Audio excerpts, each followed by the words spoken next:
there are two aspects to the shift.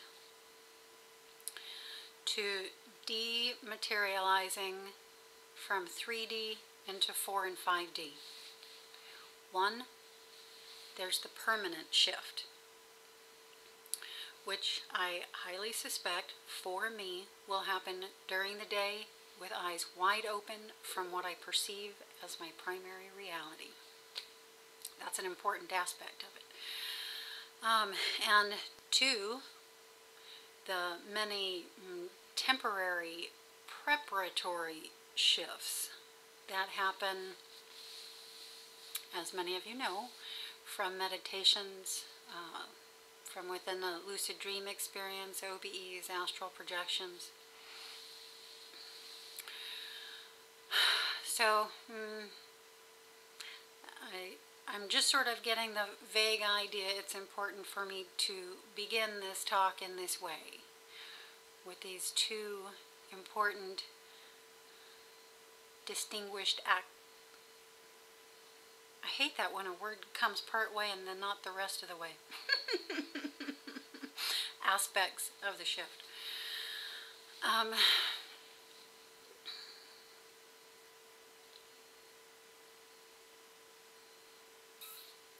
going to go into what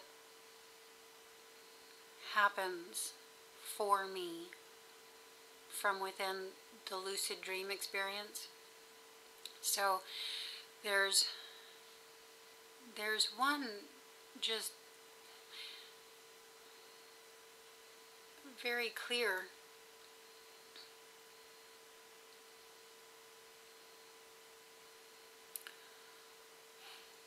awareness that I have when I come lucid in dreams, when I come lucid from within what I know to be non-physical landscapes. And that awareness simply is that the environment is not a possession. The environment I just arrived at here doesn't belong to me.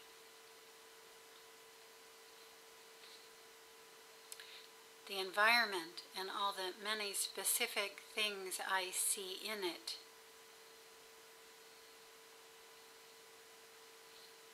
is so very clear,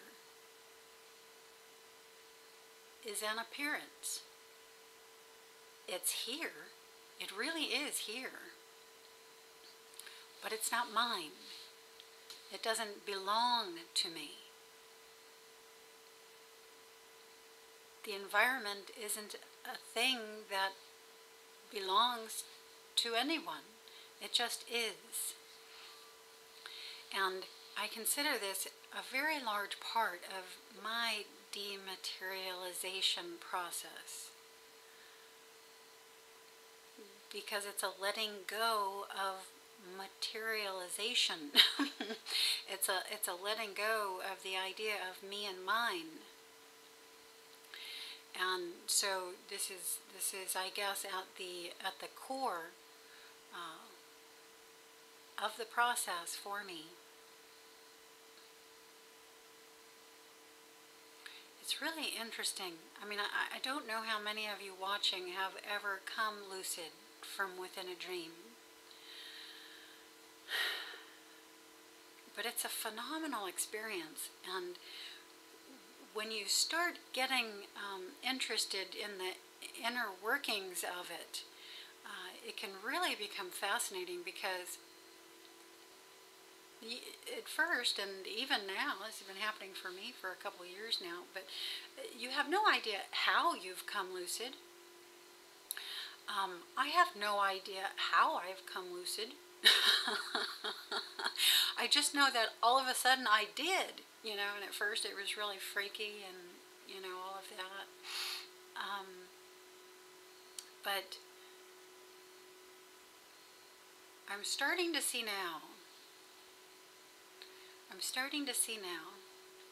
that what brings me lucid is a second point of consciousness, whereas prior I was only aware of the one.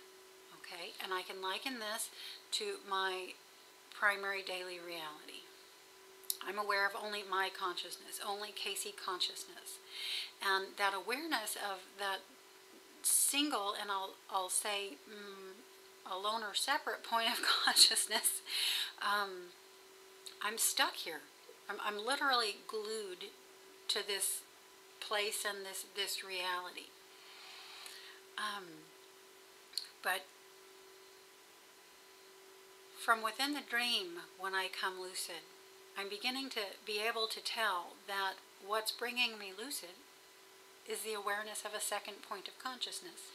Now, although these are both associated with me, in this case it does expand, but in this example, so that it's going to be more understandable to you, I hope, I'm going to give this example.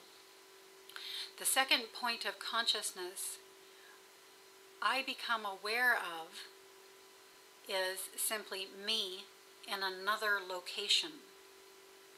So here I am from within the dream, and say that I happen to be at the beach.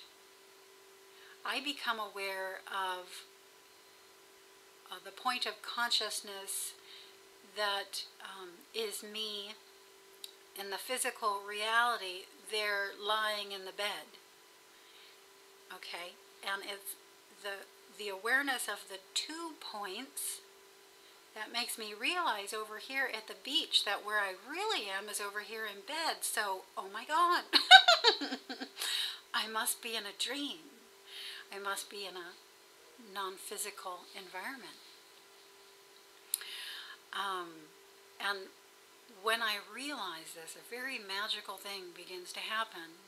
A very magical thing that I'm going to skip way forward on and say is beginning to happen right here in my daily reality. I look out at the visible landscape around me, and I'm beginning to feel within myself a second point of consciousness, a second view. And what that does is the same thing it does from within the dream.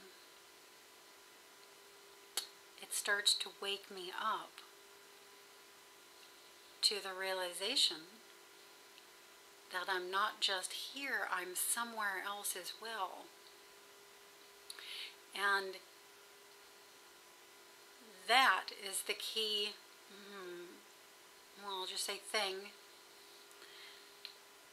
that will allow me to, from here, dematerialize and materialize at that second point of consciousness location, wherever that happens to be. And it's not necessarily, it's not the body form of Casey. It's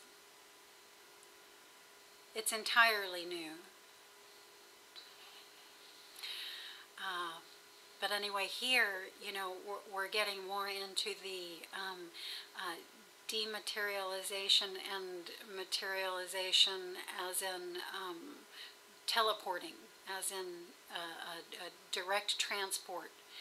And that can get really interesting to talk about as well. But I'm going to tell you, I'm going to hold off saying anything more about that right now, because what I want, what I really want, and what I feel is really close is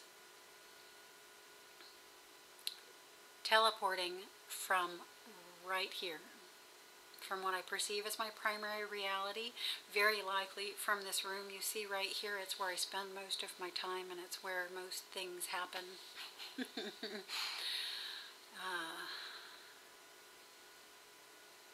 I'll have more to say then